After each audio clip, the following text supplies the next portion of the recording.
Assalamualaikum warahmatullahi wabarakatuh. Halo teman-teman, perkenalkan nama saya Azam Fasin Fatiyah, nomor presensi 5 dari kelas 10F. Kali ini saya akan mempresentasikan terkait sejarah kerajaan Majapahit. Poin pembahasan kita pada kali ini yang pertama adalah latar belakang, kemudian masa kejayaan, fase kemunduran, bukti peninggalan, serta yang terakhir adalah daftar pustaka. Pembahasan pertama yaitu latar belakang berdirinya kerajaan Majapahit. Sebelumnya, di sini saya menyertakan peta kekuasaan Majapahit pada abad ke-14. Di sini kita bisa lihat bahwa kekuasaan Majapahit pada abad ke-14 merupakan kekuasaan yang sangat luas di Nusantara. Nah, untuk latar belakang berdirinya kerajaan Majapahit dapat ditelusuri dari rangkaian peristiwa politik dan militer yang terjadi di Jawa pada akhir abad ke-13. Awal mula kisah ini dimulai dengan penyerangan yang dilakukan oleh Jayakatwang, penguasa kerajaan Daha atau Kediri, terhadap Raja Kertanegara dari kerajaan Singosari.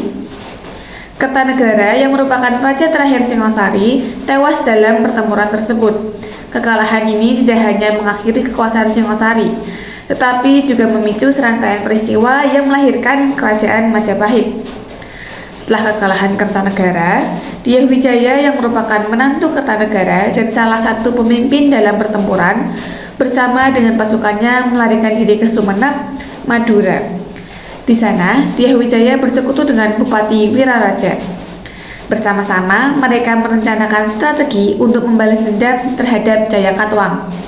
Dalam upaya ini, Dyah Wijaya memilih untuk menyerahkan diri kepada Jayakatwang, yang tanpa curiga memberinya pengampunan dan bahkan memberikan kesempatan untuk mengelola hutan tarik di daerah Trowulan, Jawa Tengah. Di tempat inilah Dyah Wijaya mulai membangun dasar-dasar kekuasaannya dan memperkuat infrastruktur. Keberhasilannya ini menarik perhatian banyak orang, termasuk para pengikut setia Kertanegara yang sebelumnya tercerai-berai oleh kekalahan kerajaan Singosari.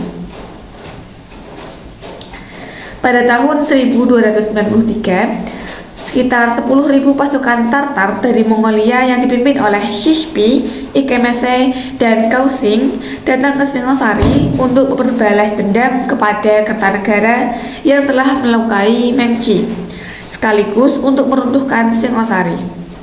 Oleh Dyah Wijaya, pasukan Mongolia itu dimanfaatkan untuk membalas dendam pada Jayakatwang yang telah membunuh Kertanegara. Segera setelah kedatangan tentara Tartar, kubu Dyah Wijaya bersama pasukannya mengepung dan meruntuhkan kerajaan Kediri beserta Jayakatwang. Setelah mengalahkan Jayakatwang, Dyah Wijaya berbalik melawan pasukan Mongol karena menganggap mereka adalah ancaman bagi kekuasaannya di Jawa. Dengan strategi cerdik, ia berhasil mengusir Mongol, menandai berdirinya kerajaan Majapahit. Dyah Wijaya bergelar Raden Wijaya menjadi raja pertama.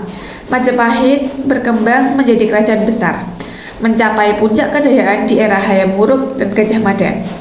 Nama Majapahit atau Wilwatikta berasal dari pohon maja yang buahnya pahit, dimakan oleh orang Madura hingga mabuk. Wilwa yaitu buah maja dan tikta yaitu pahit. Selanjutnya, untuk poin pembahasan kedua, kita akan membahas terkait masa kejayaan kerajaan Majapahit.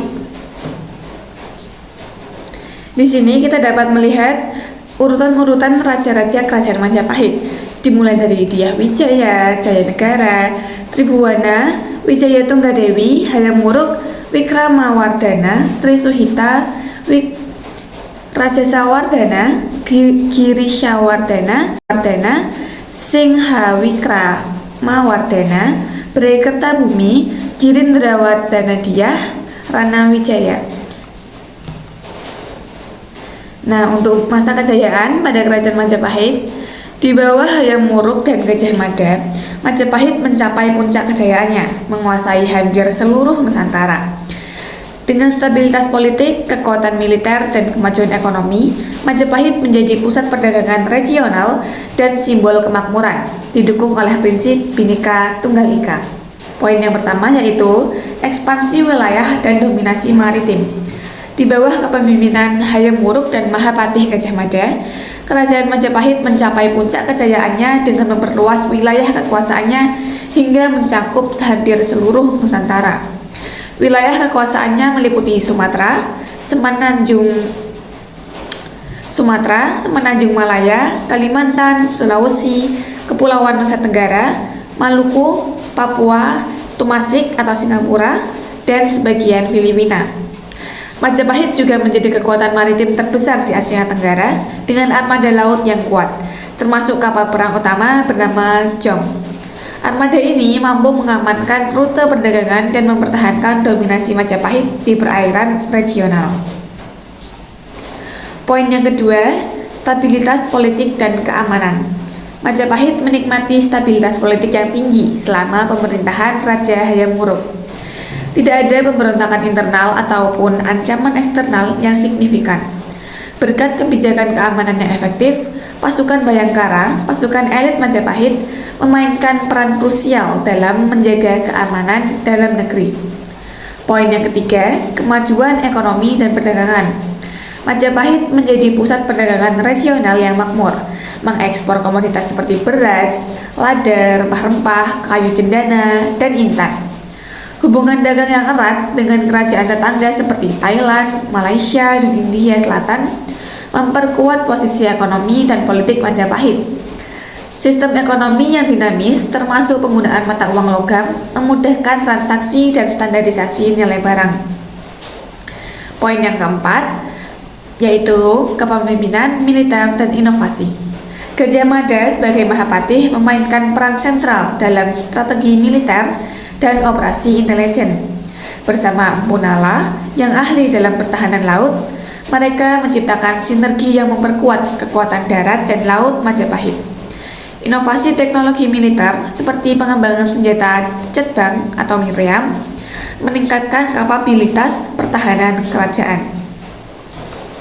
Setelah kita membahas terkait masa kejayaan Kerajaan Majapahit, kini kita akan mulai membahas tentang fase kemunduran Kerajaan Majapahit. Fase kemunduran Kerajaan Majapahit ini akan dibagi menjadi 5 poin. Poin pertama yaitu meninggalnya Raja Hayam Wuruk dan Patih Gajah Mada. Kematian Raja Hayam Wuruk pada tahun 1389 dan Patih Gajah Mada sebelumnya menjadi titik awal kemunduran Majapahit. Keduanya adalah pemimpin visioner yang mempertahankan stabilitas dan kejayaan kerajaan. Tanpa kepemimpinan mereka, Majapahit kehilangan figur yang mampu mempertahankan kesatuan dan kekuatan kerajaan Majapahit.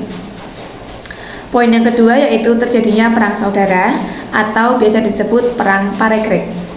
Setelah wafatnya Hayam Wuruk, terjadi perang saudara yang dikenal sebagai perang Parekrek pada tahun 1404 hingga 1406 antara Wikramawardhana, menantu Hayam Wuruk, dan Bre Wirabumi, putra Hayam Wuruk dari Selir. Konflik internal ini melemahkan kekuatan politik dan militer Majapahit, serta menguras sumber daya kerajaan. Poin yang ketiga pada fase kemunduran yaitu banyaknya daerah yang memerdekakan diri. Melemahnya kekuasaan pusat akibat perang saudara dan ketiadaan pemimpin kuat menyebabkan banyak daerah bawahan Majapahit memerdekakan diri, yang mengurangi luas wilayah dan mengaruh Majapahit. Poin keempat, berdirinya pusat perdagangan di Malaka. Berdirinya Kesultanan Malaka pada awal abad ke-15 menjadi saingan berat bagi Majapahit dalam perdagangan regional. Malaka yang strategis di Selat Malaka menjadi pusat perdagangan baru, menggeser dominasi ekonomi Majapahit. Poin yang terakhir, yang kelima, yaitu memerdekakan diri. Melemahnya kekuasaan pusat akibat perang saudara dan ketiadaan pemimpin kuat menyebabkan banyak daerah bawahan Majapahit memerdekakan diri, yang mengurangi luas wilayah dan mengaruh Majapahit. Poin keempat, berdirinya pusat perdagangan di Malaka. Berdirinya Kesultanan Malaka pada awal abad ke-15 menjadi saingan berat bagi Majapahit dalam perdagangan regional. Malaka, yang strategis di Selat Malaka, menjadi pusat perdagangan baru, menggeser dominasi ekonomi Majapahit. Poin yang terakhir, yang kelima, yaitu penyerangan Kerajaan Demak. Pada awal abad ke-16, Kerajaan Demak yang telah memeluk Islam dan menjadi kekuatan baru di Jawa menyerang Majapahit. Akhirnya, Majapahit runtuh sepenuhnya pada sekitar tahun 1527, menandai berakhirnya era kejayaan Hindu-Buddha di Jawa dan dimulainya kerajaan-kerajaan Islam di Jawa. Setelah kita membahas terkait latar belakangnya, lalu masa kejayaan, hingga fase kemunduran, kini saya akan membahas terkait bukti peninggalan Kerajaan Majapahit. Di sini saya menyertakan beberapa contoh, ada 6 contoh terkait peninggalan Kerajaan Majapahit. Yang pertama ada prasasti Kuduadu yang berisi tentang pemberontakan Jayakatwang dan kaburnya Dyah Wijaya. Lalu yang kedua ada kitab Sutasoma, ditulis oleh sastrawan Majapahit Empu Tantular. Yang ketiga ada kitab Negara Kertagama. Yang keempat ada Candi Bajang Ratu yang terletak di Mojokerto, Jawa Tengah. Yang kelima ada Candi Sukuh yang terletak pada Karanganyar, Jawa Tengah. Dan yang terakhir ada prasasti Prapanca Sarapura. Tentunya masih banyak peninggalan-peninggalan lain yang dapat kalian cari di internet. Nah, terakhir di sini saya mencantumkan daftar pustaka sebagai sumber informasi yang saya gunakan untuk menyusun presentasi saya. Saya mengambil beberapa sumber, di antaranya ada 2 e-book sejarah, kemudian ada 2 video edukasi dari YouTube dan 1 artikel sejarah. Demikianlah perjalanan sebuah kerajaan Majapahit, sebuah kerajaan yang pernah mencapai puncak kejayaannya sebagai penguasa Nusantara. Dari ekspansi wilayah, kemajuan ekonomi, hingga toleransi sosial yang tercermin dalam prinsip Bhinneka Tunggal Ika, Majapahit meninggalkan warisan yang tak ternilai. Meskipun kerajaan ini akhirnya mengalami kemunduran, pengaruhnya tetap hidup dalam budaya, seni, dan semangat persatuan kita hingga hari ini. Semoga apa yang saya sampaikan dapat membantu lebih banyak orang dalam mempelajari sejarah Kerajaan Majapahit. Sampai jumpa. Terima kasih.